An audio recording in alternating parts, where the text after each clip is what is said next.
So for those of you who may have just joined, my name is Amelie Desermo, and I am one of the community engagement managers in the Southeast Regional Office. It is so good to be here with you today. And a special warm welcome to our guest speaker, Caroline Millet, Senior Advisor at CRS in our Program Quality Department, and she is joining us today from Senegal. Now, in case you missed it earlier, closed caption is available. So if you like to read along, if that makes it easier for you to keep track, then you'll just select live transcript on the bottom of your screen, and or you may see the word more and 3 dots. So if you see those 3 dots, just select those dots and then live transcript.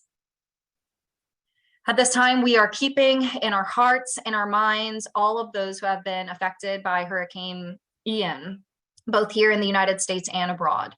CRS is on the ground in the areas where we work, which include the Dominican Republic and Cuba. We are assessing the situation and we're providing life-saving support. And our sister organization, Catholic Charities, is also on the ground for those areas within the United States that were affected. May God's love comfort those affected by this natural disaster.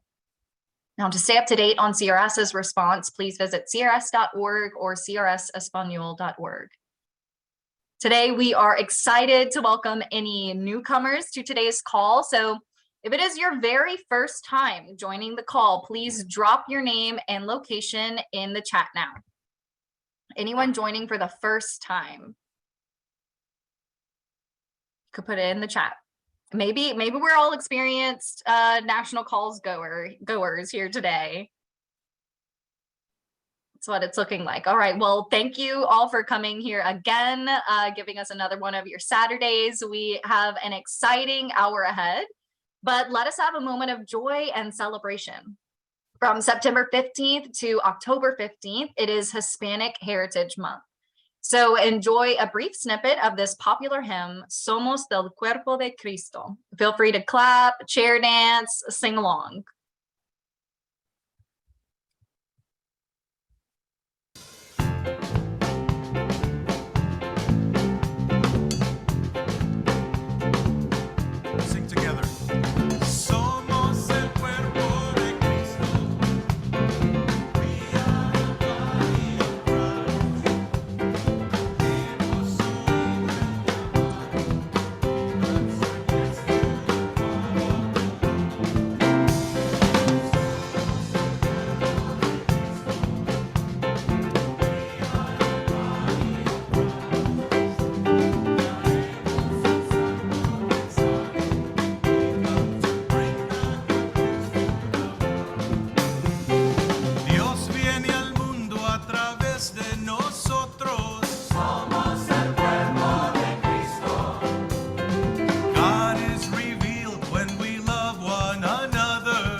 Awesome. We are the body of Christ. Thank you for singing along and dancing. Without your dedication, partnership, steadfastness, and patience and commitment to our global family, we would not be able to support those that we serve. Your advocacy and your community giving provides vital support to those less fortunate overseas. And at the same time, you are making a profound difference within your own communities. You are showing that faith knows no bounds. Last month, we reviewed and celebrated how you all knocked it out of the park during August recess. Today, we are going to welcome back Noelle Gorman, who's going to give us an update on those meetings, because there have been additional meetings. In fact, they continue to roll in. So we want to celebrate those as well. So after Noelle, we're going to hear from Caroline Millet from CRS's Program Impact and Quality Assurance team. And after her presentation, we'll move you to breakout rooms for further discussion on her presentation and remarks. But now, let me introduce Noelle Gorman from our Learning Development Unit, who is going to give us an update on August recess. Noelle, welcome. Thank you so much, Amelie. Hello, everyone. I'm so excited to be here to celebrate with you all. As Amelie said, I work with the Leadership Development and Training team, and last National Call, we reviewed August recess successes and visits by region. Since then, we had an influx of meetings that took place in September and meetings that were logged in our action reporting tool and community site. In order to celebrate these accomplishments, we wanted to carve out time on this October call. As you will see on this slide, we have 35 Senate visits, 44 House visits, with a grand total of 79 August recess visits. Give yourselves a round of applause. Now let's focus on celebrating the additional accomplishments of each region. These are visits that were not highlighted in September. Therefore, if you do not see your visit in this presentation, it may very well have been highlighted last National Call. First off, we have the Southwest with an additional 5 visits taking place in Utah and an additional meeting in both Oklahoma and Texas. Next, we have the Midwest with an additional visit in Iowa, 3 in Illinois, and 1 in Minnesota and Missouri. NEMA had 3 additional visits in Pennsylvania. We're a little ahead. So the slide should be 1 prior. Yes, 3 in Pennsylvania and 1 in Maine. And then next we have 1 in New Jersey, 2 in Virginia, and 1 in New Hampshire. The Southeast had 3 additional in Louisiana and 2 in Florida. And finally, the West had 4 additional visits in California, as well as 4 in Washington. Lastly, we are adding to the chat the following evaluations. Participants and meeting leads received links to these evaluations last correspondence. However, we wanted to provide an additional opportunity in case you have not had a chance to fill out an evaluation. Meeting leads, please also remember to log your visit if you haven't done so already. Thank you all for your continued efforts to ensure our sisters and brothers around the world are supported through the reauthorization of the Farm Bill. Let's give each other a final round of applause. Congratulations, and feel free to shout out your chapter's work in the chat and use your reaction buttons to congratulate each other. Thank you so much. Back to you, Amelie. Caroline, as you can see, we are very blessed and lucky to have such wonderful volunteers who are in partnership with us. Now, I want to share with you these additional strides that our chapters and clubs are making beyond the incredible August recess effort. So the Midwest continues to blaze a trail of success with having yet another letter to the editor published in the South Bend Tribune in September. This time it was a concerted effort of several South Bend area chapters. The Queen of All Nations CRS chapter in Hillside, Illinois hosted an International Week of the Migrant Week Festival of Music and Hope. Way to go, Midwest. I got to see some pictures and it looked incredible. I wish I could have been there. Now let's swing around to the West and congratulate Rich Fowler of the St. Anthony's group, who had a letter published late summer in the Sacramento Bee. Simply awesome. And in the Northeast, our chapters and clubs are holding several events, but Yale University has been busy with creative outreach, such as hosting a CRS World Day of Migrants and Refugees talk, Gratitude and Guac, as in guacamole, where you can enjoy tasty burrito bowls and write letters of gratitude and advocacy. Who said food and advocacy don't mix? And they are already teeing up for their CRS Rice Bowl. So what a way to set the bar high, Yale. Great work. And in the Southeast, our high school girls are really stepping up. So the Academy of Our Lady Mission Club had their first congressional meeting with the Office of Rep. Troy Carter in Louisiana. And then one of their other high schools, St. John Paul II Catholic High School Club, has doubled in membership since last year. I'm so proud. And this is just some of the additional ways that our chapters and clubs are making a difference. And now, let me introduce to you all Caroline Millay, who is kicking off our climate change series. Now, during her presentation, I do ask that you think of questions that you can ask related to her remarks. So she's going to focus on CRS as an agency and our own efforts to reduce our carbon footprint. So we're not just trying to talk the talk, we are trying to walk the walk. So she'll explore the different efforts around the world to show how we are asking our people to be climate responsible. Caroline grew up in Spain and the UK. She studied social and political sciences at Cambridge University before doing her MA in social and economic development at Sciences in Paris. After deciding that journalism was not for her, Caroline moved to Washington, D.C., where she spent 4 years at the World Bank working on aid effectiveness policy with a focus on conflict settings. Caroline moved to Haiti after the 2010 earthquake and shortly after began her CRS career supporting urban cross-sectoral humanitarian response. Caroline recently transitioned to lead CRS's climate action agenda. She is a proud mother of a 3-year-old and an 18-month-old and is currently based in Dakar, Senegal. Welcome, Caroline. Thank you. It's such a pleasure to be here. And it's my first time on these calls, and I just find it really inspiring, everything that's been shared. So thank you for supporting CRS. And I'm excited for the dialogue we're going to have. So my name is Caroline Millet, as Amelie said, and I'm leading CRS's Climate Action Working Group. And I'm going to spend about 10-15 minutes or so presenting the work that we're doing at CRS on climate action. So please move us to the next slide. So I'm going to focus today, as Amelie said, on mitigation at CRS. So that is what CRS as an organization is doing to reduce its emissions and doing to reduce our environmental footprint.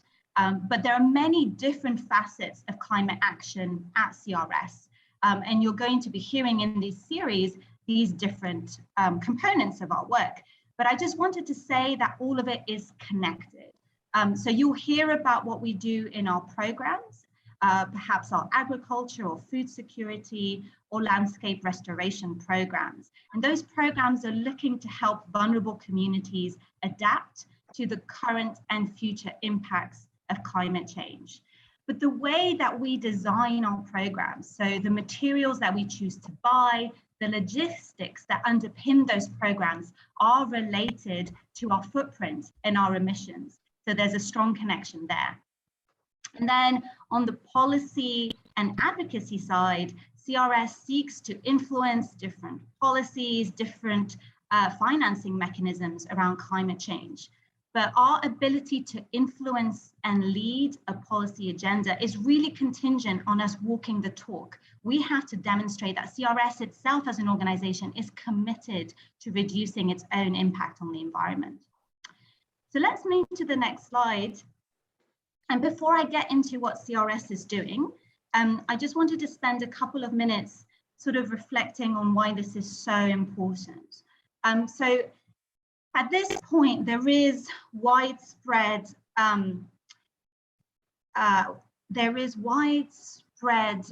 agreement around the scientific community that unless there is rapid and significant decrease in our greenhouse gas emissions, then we are going to reach tipping points that are going to radically transform the planet that we live on.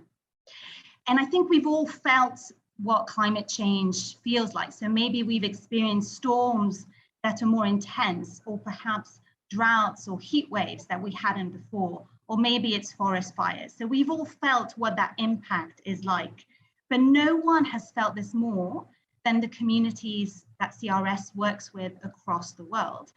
And that's a function of the geography of where those communities live.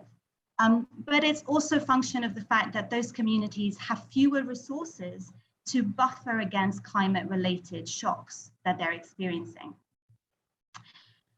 And those communities live in countries which have emitted the least amount of emissions. So whether that's currently or historically or cumulatively, those countries are not responsible for, they're only responsible for a small amount of those emissions, and yet they are the most impacted by climate change.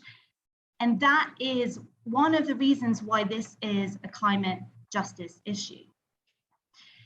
And it's why it's so important for CRS and our partners and our supporters to play a leading role.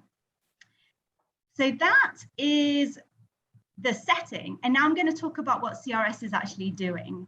So I'm going to start talking about measurement. And I think depending on your personality, you're going to think this is a really exciting topic, or you're going to think this is very boring.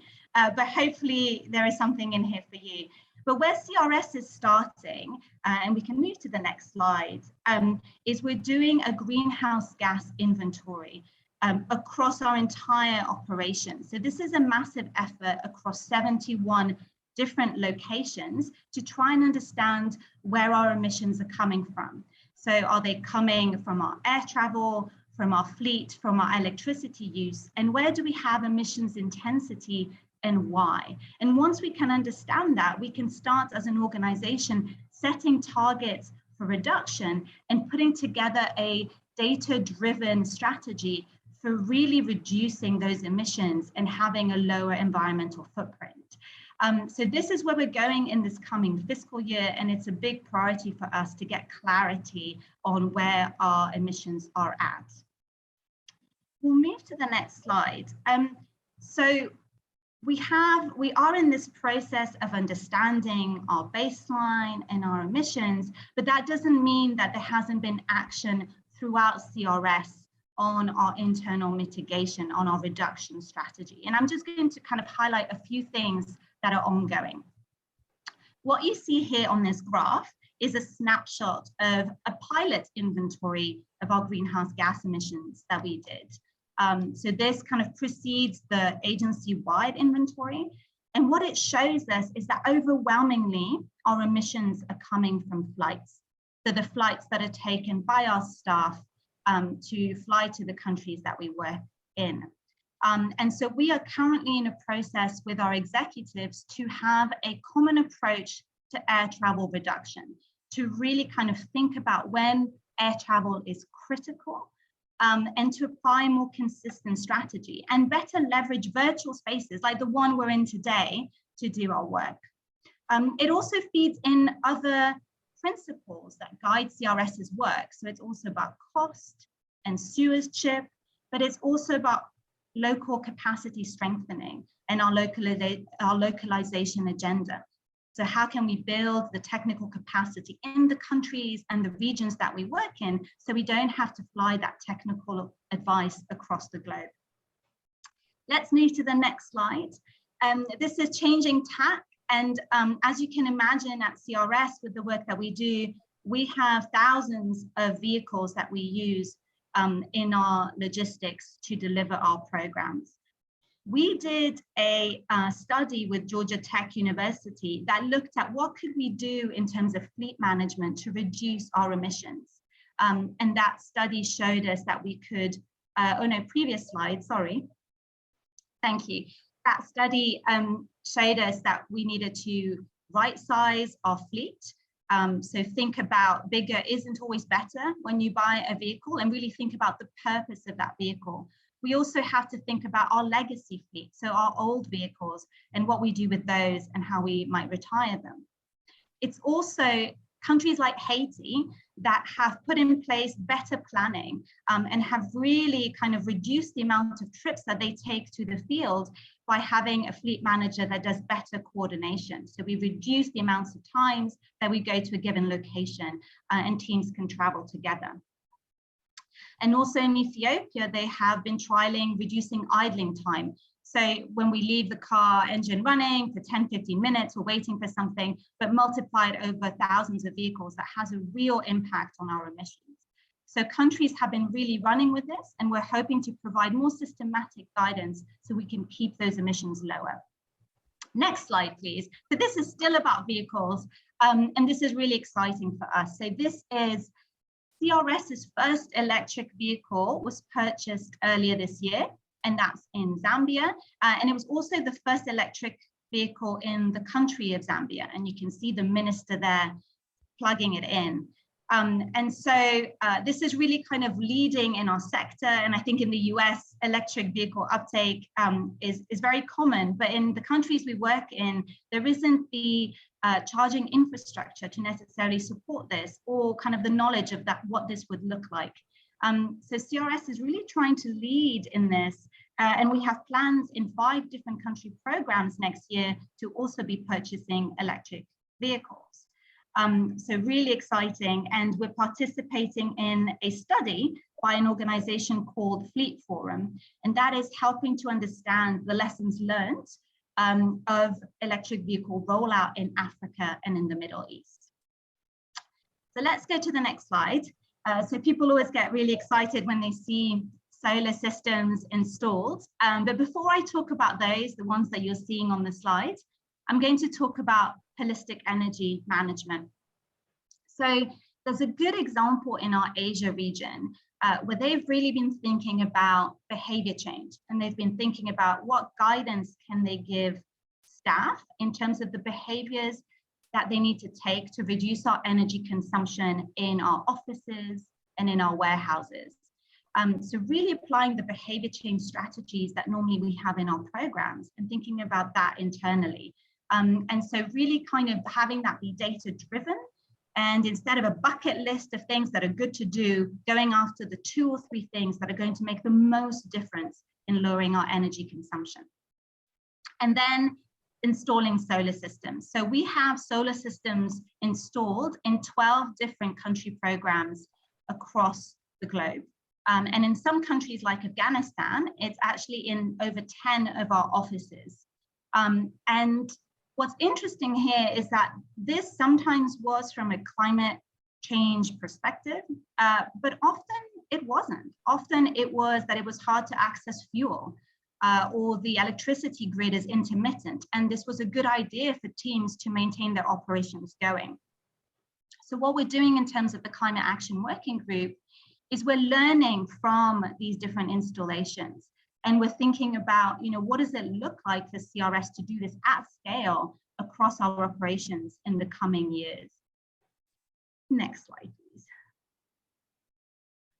I'm going to change tack a little bit and talk about waste management.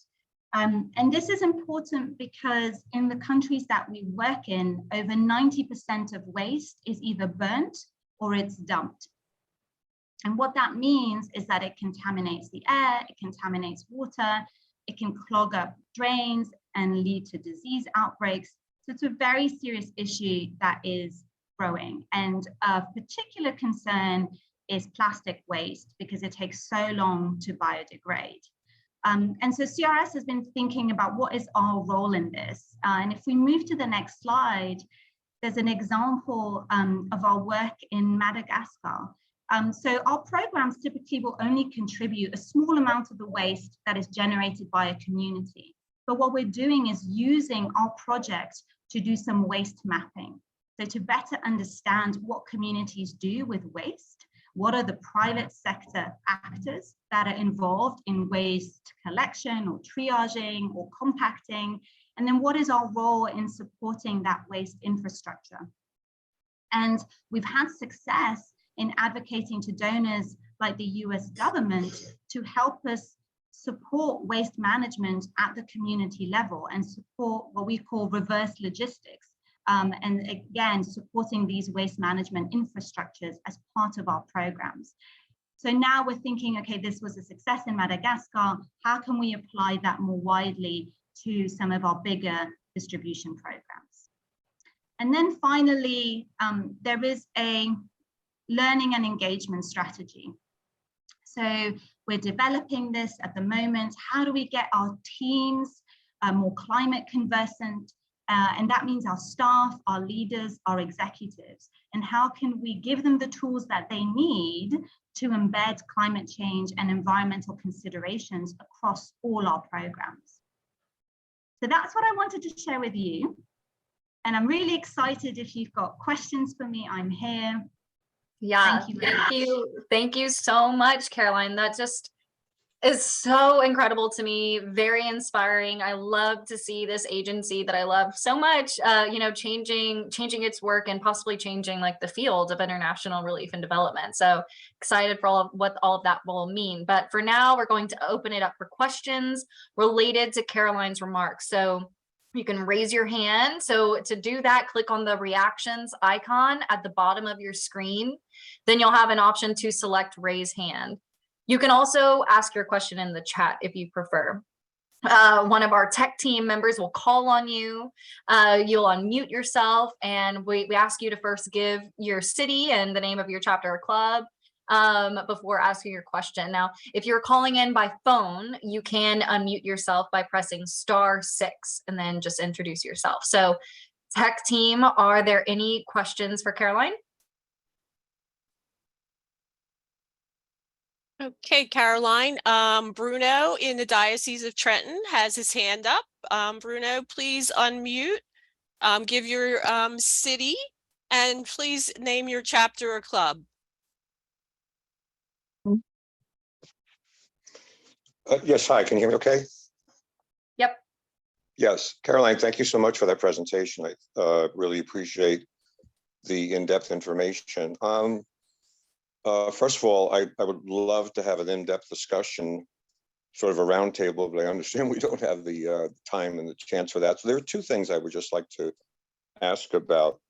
When you're talking about the use of flights for the staff, for example, I can understand it from a stewardship point of view that you don't necessarily want to spend money that, you know, doesn't have to be spent to send somebody somewhere. But, you know, if from a perspective of the carbon footprint, are we basically looking at flights that are going to be flying anyway? Do you understand what I'm saying? And then in other words, are we really having an effect in terms of the impact of that because you're not sending one or two staff persons? That's question number one. The second is there's a whole lot of discussion going on about electric vehicles, whether the timing is right, you know, what are the sources for the basically so-called fueling of these vehicles, and how is that energy being produced? I had recently spoken to someone who works in the industry who said he's not buying one yet because he doesn't think the timing is right. And so it's not so much that I'm saying, oh, you've got a bad idea, but I'm just wondering, are you staying on top of sort of the research connected with this to know when is the time to make some of these moves? That's it. Thank you. Thank you so much, Bruno. And I think we could have a very in-depth discussion about all these points. So I'm going to try and respond, and you tell me if I don't, and we can continue. You know, it's a really good point on use of flights because it's not a straight supply and demand equation. If a few staff don't fly, that flight may go anyway, and airlines do fly half-empty flights. So I think what we saw with COVID-19 is that at scale, individual action does make a difference. And that CRS, you know, when we take a stance on something like this, when we say we are leading the way, we are modeling, we are reducing our flights, we communicate about that to our peers, to our donors, and to our partners. So what we're really trying to, and that's more of the scale that we're looking at. So we're really trying to raise awareness that at scale, this would make a difference. We've seen it with something like COVID-19, and that, you know, what is the alternative as we have more staff that join? You know, are we going to just simply keep increasing the emissions of our staff flying around the world? So I get it that it's not a straight correlation, but I really think we're trying to influence the direction of where this needs to go. And like you said, there are stewardship benefits as well. And there's also those local capacity strengthening benefits that we see and what we see as our role versus what local partners do. On electric vehicles, absolutely. And we're not seeing this take scale in any of these countries. We're really in a piloting phase, and we're trying to see what it looks like even to have electric vehicles in a country which isn't yet set up for that. But you know, these countries, you know, in 10 years' time, that transformation will have taken place. I think where we need to be careful with electric vehicles is where we source them and asking the right questions of our suppliers, because there are a lot of concerns around the metals, around the minerals. So we need to be really sure that we are clear as to what our conditions are, and we're screening our supply chain. And so we're not contributing to the problem. But I think you're absolutely right that the timing, in a lot of these countries, it's not going to be that rapid take up. So again, this is from a learning perspective. And the real change, I think, in our fleet is all around our internal combustion cars and how can we keep those emissions down while we do the learning on the electric vehicles in parallel. So let me know, there were such great questions, and let me know if there's more follow-up. Thank you for that response and for that question. We sadly only have time for one more question. So if one more person can ask their question, but I see lots of hands up, and I think that this is something we could have a lot of discussion on. So if you want to put your remaining questions in the chat, please do so. And maybe Caroline, if you could take some time responding in the chat to people, or if you have to leave, we can always get that to you and we can respond via email. So all right, so tech team, who's my next person that we're calling on? Steve actually had his hand raised, but I think he put it down. So Dennis, do you want to ask your question next? Can you unmute and give your city and chapter or club, please?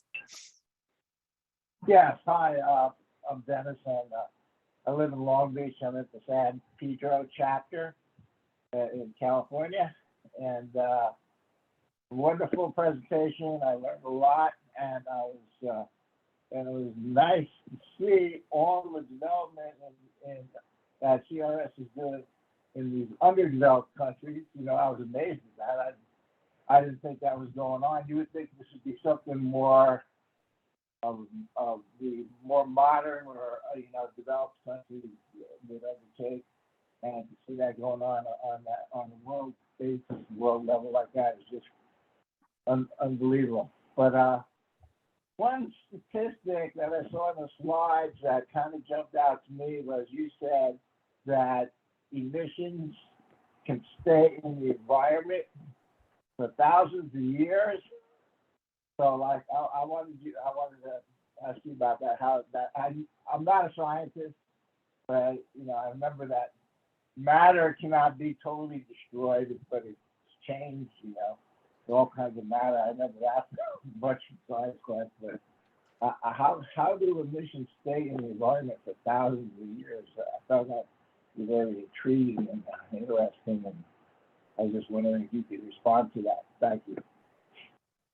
Thanks, Dennis. So Dennis, just to kind of rephrase the question, for Caroline to rephrase it a little bit, I think what I'm hearing Dennis say is, his main question is emissions can stay in the environment for thousands of years, and that was something that stood out to him. If you could please clarify kind of what you mean by this, by that point.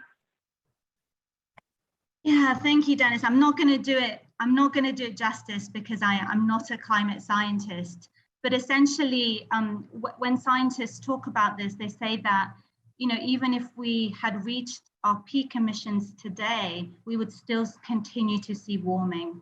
And that is because the lifetime of these greenhouse gases is hundreds of years, and it's a cumulative effect, which is why they're pushing us to really get to the peak emissions. And maybe that's a term that people are familiar with. Can we get to the peak of emissions quickly? Because once we do that, then we can start seeing kind of reduction in that warming. And until we do that, it is cumulative, and it is stored in the atmosphere, and there is more coming from our activities than can possibly be absorbed by trees or by our oceans, etc. So there is a natural cycle of absorption and transmission of these gases, and the human impact has really kind of added to that and is leading to the warming that we're seeing today. And so even if we course corrected today, the warming would still continue because they take a while to have chemical reactions in the atmosphere and disappear.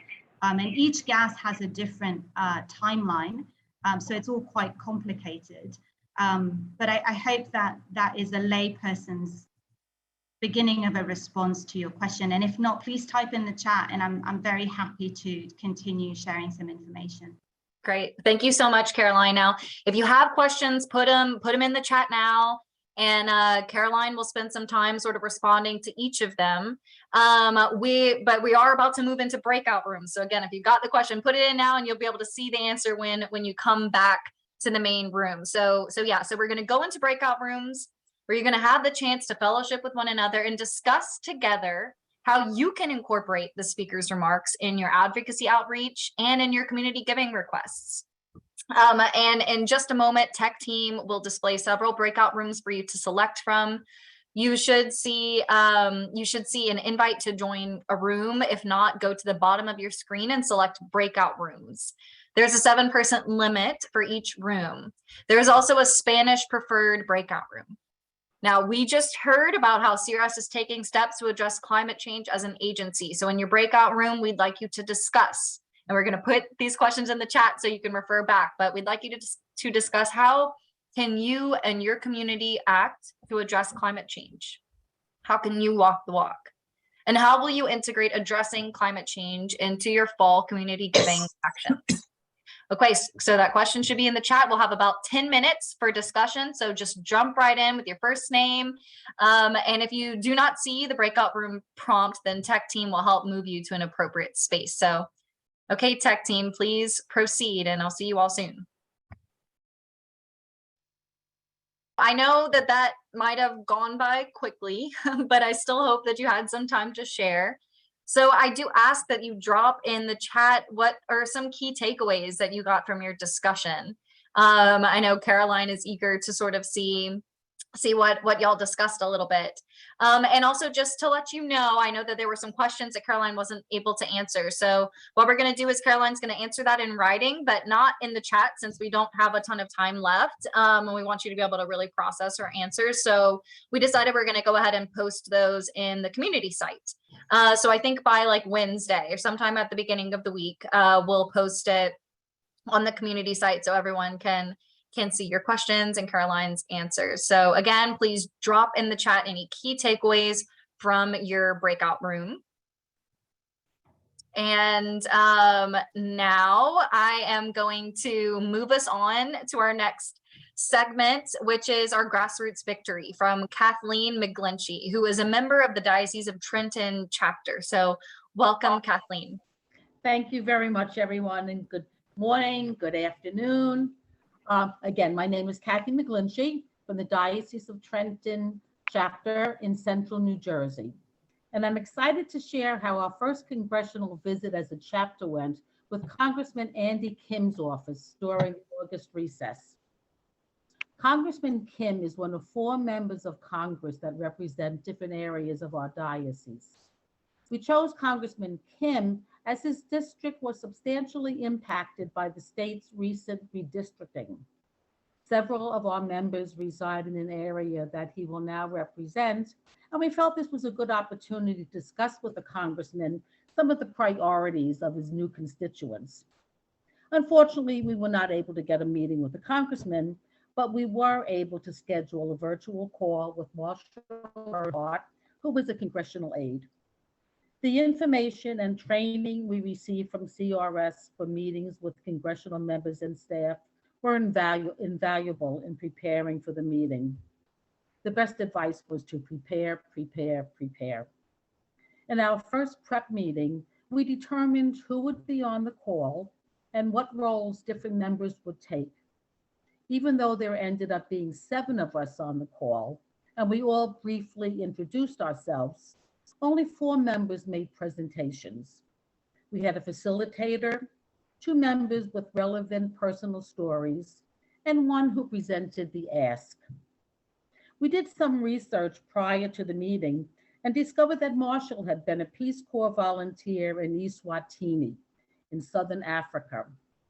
We also checked out Congressman Kim's website to see which committees he sits on and what issues are important to him. We learned he is very concerned about small businesses. And we used this information in preparing the presentations. One of the most important parts of the preparation was doing a dry run before the meeting. We timed everything, determined an order for speakers, and went through the presentations. We also tried to prepare for different scenarios in case our agenda did not go as planned. The meeting ended up going very well. Our preparation certainly paid off. Marshall had a few questions, and he seemed genuinely concerned about the Farm Bill and understood CRS's request for more flexibility in its programs. He did say that since Congressman Kim is not on any committees working on the Farm Bill, he is not likely to engage further until the bill gets closer to a vote, but that we should contact him again before the vote. We felt it was a good start in developing a long-term relationship with the Congressman's office. This was the first congressional meeting for most of our chapter members. In our debriefing meeting after the call, we discussed how everything went, and we were pleased with the content and the flow of the meeting, and would use the same format for future congressional meetings. Although the actual call went well, there were a few glitches beforehand. About a week before the call, I sent Marshall an email with Zoom information, a list of attendees, and an agenda. Attached were documents about CRS and the phone bill. When I called to confirm the meeting, Marshall said he had never received the email. I would recommend that anyone setting up a meeting always confirm that the information was received. On the day of the meeting, our members all signed into Zoom, but there was no Marshall. Fortunately, we had a phone number to call if there were any problems. Marshall was delayed in another meeting, but joined the call about 20 minutes later. He was still able to give us the full 30 minutes, and all our members were able to stay on the call. So a few lessons we learned from our first meeting. Research the person you're meeting with to establish connections and be able to personalize your message if you can. Be available to stay on the call longer in case the discussion goes over, or in our case, the person is delayed. Send information ahead of time for review, and so the person can get to know CRS, but circle back and make sure that they received everything in a timely manner. Have multiple ways to get in contact with the person and ensure that they know how to contact you in case there is a glitch. And most importantly, relax and prepare. Thank you very much. Kathleen, thank you so much for that wonderful grassroots victory. You shared a lot of great information that I hope others will use when preparing for their visits. So feel free to connect with Kathleen in the community site. And now it is time for action reminders and updates as we wrap up this, this great call. So our action sheet this month is to send personal emails to your U.S. senators, continuing to educate them on the international programs in the 2023 Farm Bill as the global food crisis continues to impact our human family. I will say, if you met with your U.S. senators, then remember to nuance this action sheet a little bit. It might not make sense to just say the same thing in the same way over and over. If you had a meeting and a discussion with them, maybe reference that meeting and continue to look up the questions that they asked there. Now, the action sheet links can be found in the chat. And of course, it's also on the community site, and it was sent to you beforehand. So additionally, you are encouraged to organize a fall community giving event that integrates climate change. So continue to explore and share about the new CRS Climate Change campaign, which launched publicly on October 4th. Consider using the sample messages, photos, and videos in the communications and social media toolkit to inspire your community to take action today. And as you organize your fall community giving events, explore the resources that were shared in the pre-call communications, because there are some really good sample community giving pages that integrate the climate change campaign into the 3 different giving concepts. So I know that's what y'all discussed in your breakout rooms. We've got some great samples that you can look at as well. So, and of course, there's other fundraising guidance available there. And finally, I do ask that community giving coordinators and chapter leaders save the date for the November 8th CRS Rice Bowl 2023 workshop. I can't believe that's here already. So as we close out our time together, I want to again encourage your group to meet together after this call. For West Coast chapters, the West Coast Post National Call debrief will not take place today. And for other groups, if you are not able to do so earlier and you would like to have a breakout room, please drop your chapter name in the chat. The groups who have already reserved virtual meeting spaces are Belleville Diocesan Chapter and the Diocese of Davenport Chapter. So for those of you who are planning to have a breakout room, please stay on after the call has ended so that we can move you to those rooms. It has been my pleasure to be with you today. And before we officially sign off, I invite you to complete this month's 3-question survey on your experience with today's call. So that should be dropped in the chat. And finally, let's close out our time by placing your prayer intentions in the chat. So if you can place your intentions there, I'll give you a minute to do so.